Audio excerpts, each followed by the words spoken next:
Começa agora o programa A Bola Rola e a história não para. A apresentação, Eduardo Fonseca.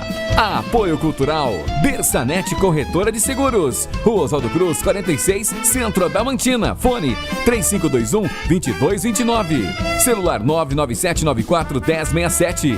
E Academia Rock Your Life. Rua Fioravante Expósito 195. Fone 99700-7172.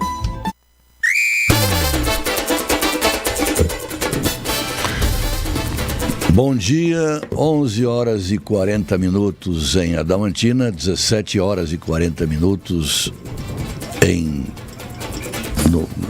Doha, no Catar. Titubeei aqui porque fui olhar o placar e o Catar, aos 80 minutos, 35 do segundo tempo, vai perdendo para o Senegal por 2-0. Estamos ao vivo aqui nos estúdios da Rádio Life e, puxa vida, nesse exato momento, a seleção do Catar faz um gol. O primeiro gol da sua história. O estádio vibra e é isso. Isso é Copa do Mundo. A primeira rodada da Copa já foi. Todos os times já se apresentaram. Temos agora, então, uma visão geral das seleções, do que elas produziram, do que deixaram de fazer, os grandes momentos, os grandes gols, os problemas. Vamos falar da seleção brasileira que ontem estreou. Mas vamos lá, vamos fazer uma revisão rápida. No grupo A, a primeira partida, o Equador fez 2-0 no Catar, a Holanda em seguida 2-0 no Senegal. No grupo B, a Inglaterra 6-2 no Irã, Estados Unidos e País de Gales empataram por 1-1. Hoje de manhã, esse grupo abre a segunda rodada. Surpreendente vitória do Irã por 2-0 sobre o País de Gales. À tarde, ingleses e americanos disputam a partida do grupo. No grupo C, a Argentina, a grande surpresa da Copa até agora, foi derrotada pela Arábia Saudita por 2-1. México e Polônia, quando o grande Lewandowski perde um pênalti definido por Ochoa, 0-0. No grupo D, outro 0-0. Aliás, uma Copa de poucos gols. Dinamarca e Tunísia. França, depois de estar perdendo para a Austrália por 1-0, faz 4-1. No grupo E, um grupo que promete disputas sensacionais, o Japão historicamente vira sobre a Alemanha, 2-1, outra das grandes surpresas dessa Copa. E a Espanha faz sua marca, 7-0 na Costa Rica. O grupo F, outro 0-0, Marrocos e Croácia, Bélgica 1-0 no Canadá. Um grupo, poucos gols e pouco futebol até agora. O grupo do Brasil, o grupo G, a Suíça fez 1-0 no Camarões e ontem à tarde o Brasil, com 2 gols do Pombo Richarlison, faz 2-0 na Sérvia. Outro 0-0 no grupo H, com Uruguai e Coreia do Sul. E Portugal, um jogo interessante, 3-2 em Gana. Não que Portugal está enganando. Portugal fez 3 gols na seleção de Gana. Muito bom. Depois dessa retrospectiva, teremos hoje ainda, depois desse confronto do Senegal e Catar, o jogo da Inglaterra com os Estados Unidos e o jogo do grupo A, Holanda e Equador. Um jogo que pode decidir a primeira colocação do grupo. Muito bom. Vou começar lendo para vocês algumas manchetes internacionais. Eu passei a madrugada coletando o que o mundo achou da seleção brasileira, o que o mundo achou da vitória contra a seleção nacional da Sérvia, que sempre foi, ainda como Iugoslávia, uma seleção tradicional, um difícil adversário no caminho brasileiro. Sabem qual foi o primeiro jogo do Brasil em Copa do Mundo? Os que ouvem esse programa já sabem. Foi Brasil e Iugoslávia. E o Brasil perdeu por 3-1. Aliás, por 2-1. Desculpe, o jogo em Montevidéu. E sabe qual foi a maior goleada que o Brasil já sofreu? Agora não em jogos oficiais, mas em jogos amistosos. Foi em 34, quando perdemos por 8-4 para quem? Para a Iugoslávia. Na Copa do Mundo da Alemanha, em 74, iniciamos a nossa campanha num empate de 0-0, merecíamos perder, bola na trave, esse leão fazendo milagres. Quem era o adversário? A Iugoslávia. Iugoslávia que quando tem o seu território todo dividido, quando se fragmenta, faz nascer países como a Croácia, vice-campeã do mundo, e a Sérvia, da mesma capital iugoslava, Belgrado, que nos enfrentou ontem. Uma Sérvia que prometia um jogo difícil, com avantes experimentados como Mitrovic, como Vlahovic, verdadeiros postes na defesa brasileira. E o que aconteceu entre Brasil e Sérvia no jogo de ontem, momento em que o Senegal faz o terceiro gol, carimbando sua vitória contra o Catar. São 11 horas e 46 minutos, 17 horas e 46 minutos no Catar, Senegal 3, Catar 1. E avançando aqui, a Gazzetta dello Sport, tradicional jornal italiano. E Brasile mette paura. O Brasil já dá medo. Mas eu gostaria de colocar aqui o técnico sérvio, o grande Dragan Stojkovic, um jogador que fez história na seleção iugoslava. Ele havia afirmado na manhã de ontem, antes do jogo, quando foi perguntado que enfrentaria um time com tantos jogadores de linha, com tantos avantes, como o Richarlison, como o Neymar, como o Vinícius Júnior, como o Rafinha e como o Paquetá, que é um meio avançado, o que ele faria? Ele sim, mas eles têm que defender.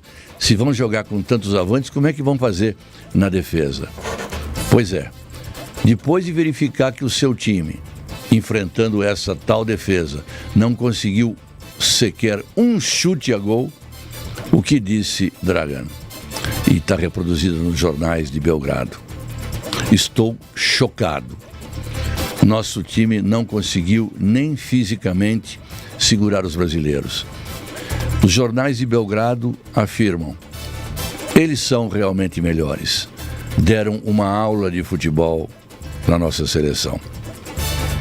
Assim, Dragan, que durante a partida foi flagrado jogando copos de água no chão, cuspindo, fazendo caretas, absolutamente contrariado, afirmou depois, na entrevista coletiva, que realmente não conseguiria jogar como os brasileiros. Eles são melhores. Os nossos irmãos argentinos, ainda feridos, machucados pela estreia, pela derrota para a Arábia por 2-1. Olé é o famoso jornal esportivo argentino, que não perde a oportunidade, aliás, de fazer uma gozação com os brasileiros. Dizem: Brasil como o Brasil. E embaixo: fechem tudo, lá vem Richarlison e mais 10. A Marca, jornal madrilenho, jornal espanhol mais tradicional do esporte, afirma em manchete: despertaram la bestia. O jornal Record do México estampa em primeira página: apareceu o Joga Bonito mais uma vez. O tradicional jornal alemão, jornal circunspecto, jornal seríssimo, The Bild, que é estampado em Berlim como em Munique, gols dos sonhos e lágrimas em Neymar. O jornal online da FIFA, que é o jornal que tem por obrigação reportar a Copa inteira, aparece simplesmente com a manchete "Uau!" com WOW, significa tudo, né? E embaixo a foto do gol do Pombo. Em relação a essa primeira fase, agora terminada, a imprensa internacional faz uma espécie de resenha, sintetizando o que foi essa primeira fase.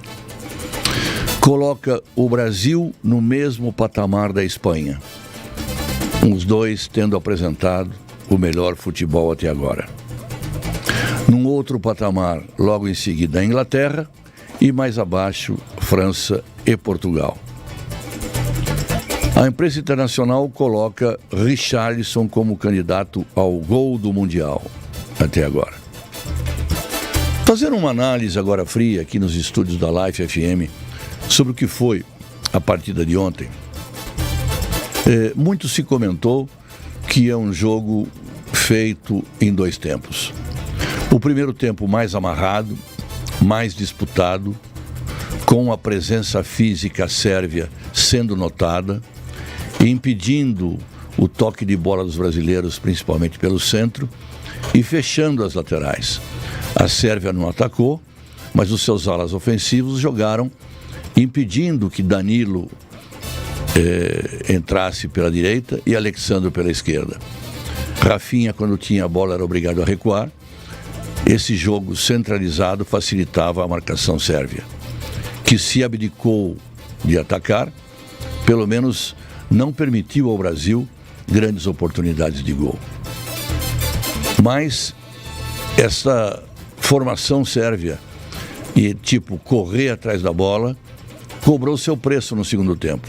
Jogadores mais pesados, jogadores sem grande toque de bola, sofreram no segundo tempo quando o Tite fez uma pequena alteração, colocando o Paquetá na sua verdadeira posição um pouco mais à frente, para dialogar com o Neymar, para dialogar com os jogadores de frente. Casimiro tomou conta do meio de campo. Aliás, é interessante ver a postura de Casimiro. Ele parece que põe uma bandeira ali no círculo central, tipo assim, aqui é o meu território, aqui ninguém passa. Só que no segundo tempo, ele ampliou o seu território, avançando um pouco mais. Então, de repente, pelo centro, o Brasil tinha Casimiro, Paquetá e Neymar. Vinícius começa a atacar com o apoio maior de Alexandro. Rafinha vai para o meio, abrindo possibilidade para que Danilo avance pela ponta, fazendo o trabalho diagonal com Rafinha. E as chances começam a aparecer. E uma coisa que deve ser registrada, ouvinte da Rádio Life, esta Copa até agora não mostrou nenhum gol de fora da área. Os times não estão arrematando de longe. Hoje de manhã, o Irã fez um gol de fora da área, né? Mas no último minuto do jogo, e País de Gales já estava sem seu goleiro, que foi expulso. E o que a gente notou no jogo brasileiro? Um tiro fortíssimo de longa distância de Alexandro, na trave. Um tiro de Casimiro no primeiro tempo, de longe, boa defesa do goleiro. Um tiro de Casimiro de fora da área, na trave. Um tiro de Fred de fora da área, boa defesa do goleiro. Ou seja, o Brasil, além de tudo, mostra algo que as outras seleções não mostraram. Os arremates de longa distância, que, contra defesas fechadas, são sempre muito eficientes. A pressão toda brasileira, que no segundo tempo, se não me falha a memória, chutou mais de 20 bolas a gol. Ou seja, fez 2, mas poderia ter feito muito mais. E como fez esses 2? Aí é preciso mostrar e relevar a atuação de Neymar, de Vinícius Júnior e principalmente do Pombo Richarlison. Com um aproveitamento felino. Ele tem um faro de gol que tinha Vavá que tinha Romário, que tinha Ronaldo, que tinha outros avantes brasileiros. Ele está presente. Sobrou, é com ele. Tá difícil, é com ele.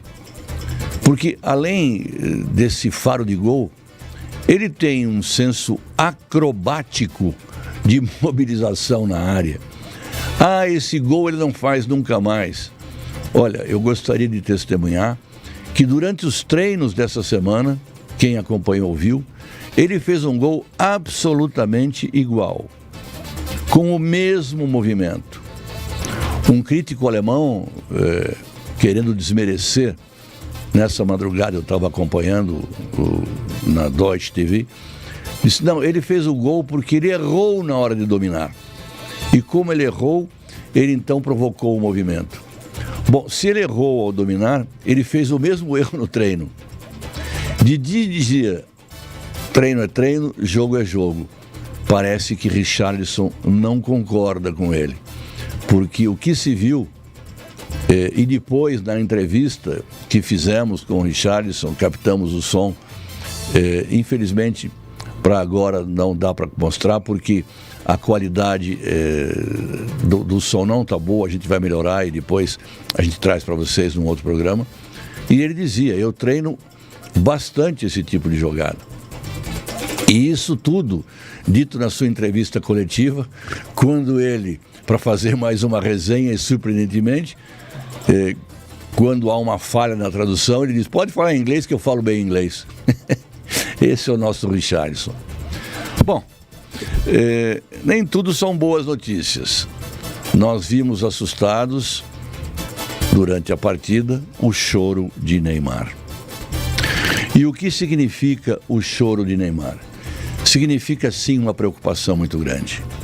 Neymar fez, depois da partida, compressa, com gelo, já tomou anti-inflamatório, mas hoje de manhã, acompanhando o noticiário, ficamos sabendo que ele já fez o exame de imagem e constatou-se efetivamente a lesão. Vamos falar um pouquinho do que é entorse no tornozelo. Entorse no tornozelo é uma lesão comum no esporte, principalmente no jogo de contato entre pés. Tornozelo é o primeiro equilíbrio.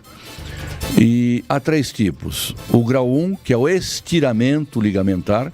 Estamos falando, evidentemente, de ligamentos, né, do tornozelo. O grau 2 é o rompimento parcial dos ligamentos. E o grau 3, rompimento total dos ligamentos. O primeiro, que é o estiramento, dá retorno em 10 dias. O segundo, 1 mês, no grau 2, quando moderado, e indeterminado se for o grau 3, que é o grau grave. Nós não temos ainda notícia de que se é grau 1, grau 2 ou grau 3, sabemos apenas por fontes ligadas aqui ao nosso programa, que ele está fora da primeira fase da Copa do Mundo, que significa que Neymar perde os jogos tanto contra a Suíça na próxima segunda-feira, como contra Marrocos na próxima sexta-feira. Desculpe, Marrocos não, Camarões, me lembra o Marcos. Oi? Então, em relação a Neymar, a gente tem essa preocupação, já começa a ser ventilado quem seria o substituto, quem jogaria, se mudaria o esquema, e ouvimos dizer de fontes diretamente do Catar que o Rodrigo seria o substituto imediato, porque é capaz de fazer essa função. Rodrigo é mais jovem, é mais rápido, e no Real Madrid, com o Ancelotti, ele joga pelas laterais, joga pelo centro, um jogador polivalente do meio para frente. Há também informações sobre Danilo, que também saiu machucado e que também teve lesão e que também fez exame hoje. Parece que um pouco mais leve, mas por precaução não deve jogar contra a Suíça segunda-feira. Espera que talvez volte contra Camarões, isto é dúvida. Portanto, o Brasil estreia bem, faz 2-0 na Sérvia, se qualifica para passar como primeiro colocado. Há quem diga que a Sérvia seria o principal adversário. Tem essas perdas, Neymar e Danilo. Há substitutos, sim, para lateral, El Viejo Daniel Alves, que com quase 40 anos pode jogar mais uma Copa do Mundo. Muito bem, por hoje é isso. Amanhã teremos um programa especial sobre a Copa do Mundo de 62 no Chile, com uma entrevista que fizemos com Pelé. E vamos aguardar fim de semana de jogos importantes. Espanha e Alemanha, domingo é imperdível. E ficamos por aqui por hoje. São 12 horas em Adamantina.